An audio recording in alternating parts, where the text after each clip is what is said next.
Le prophète Mohammed, que la paix soit sur lui, sa vie d'après les sources les plus anciennes de Martin Links. Chapitre 2. Une grande perte.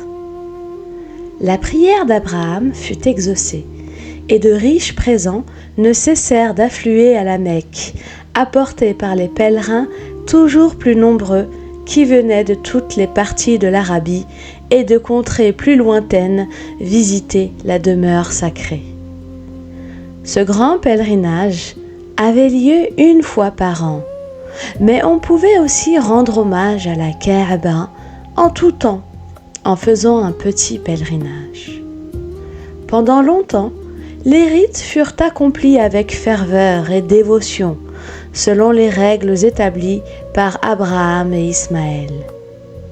Les descendants d'Isaac, eux aussi, vénéraient la Kaaba, puisqu'elle était le temple élevé par Abraham et qu'elle comptait à leurs yeux comme l'un des tabernacles extérieurs consacrés au Seigneur.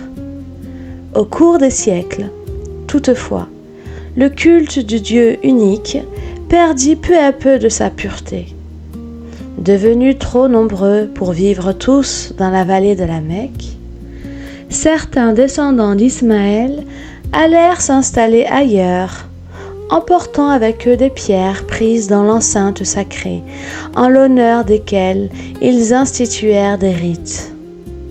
Plus tard, sous l'influence des tribus païennes voisines, des idoles vinrent s'ajouter aux pierres, et finalement, les pèlerins se mirent à apporter des idoles à la Mecque. Elles furent dressées au voisinage de la Kaaba, et c'est alors que les Juifs cessèrent de visiter le temple d'Abraham. Les idolâtres prétendaient que leurs idoles étaient des puissances qui agissaient comme intermédiaires entre Dieu et les hommes. C'est ainsi que leur approche du divin devint de moins en moins directe, et que plus Dieu leur paraissait lointain, plus s'émoussait leur sens de la réalité du monde à venir, au point que nombre d'entre eux cessèrent même de croire en une vie au-delà de la mort.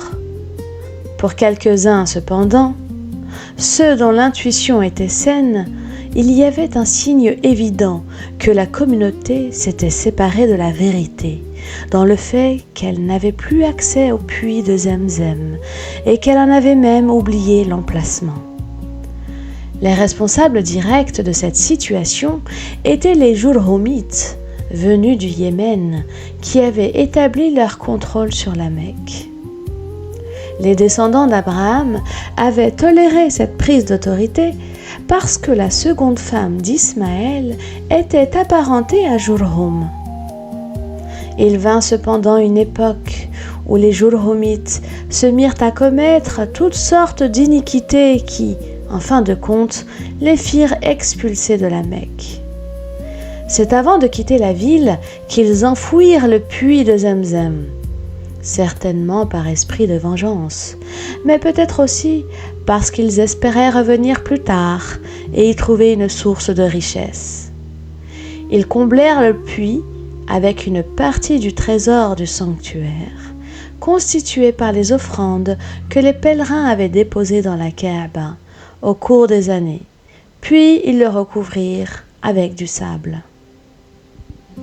Leur rôle de seigneur de la Mecque fut repris par les Khuza'a, tribu arabe issue d'Ismaël, qui avait émigré au Yémen avant de revenir vers le nord.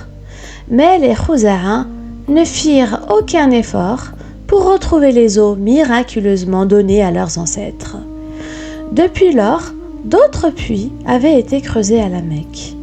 Le don de Dieu n'était plus indispensable et le puits sacré ne fut plus qu'un vague souvenir. Ainsi, les Khuza'a partagèrent-ils la faute des Jurhumites. Il y avait d'ailleurs d'autres griefs à leur faire, notamment celui-ci. Un de leurs chefs, au retour d'un voyage en Syrie, avait demandé aux Moabites de lui faire présent d'une de leurs idoles. Ils lui donnèrent Hubel, qu'il apporta au sanctuaire et qu'il dressa à l'intérieur même de la Kaaba. Hubal devient ainsi la principale idole de la Mecque.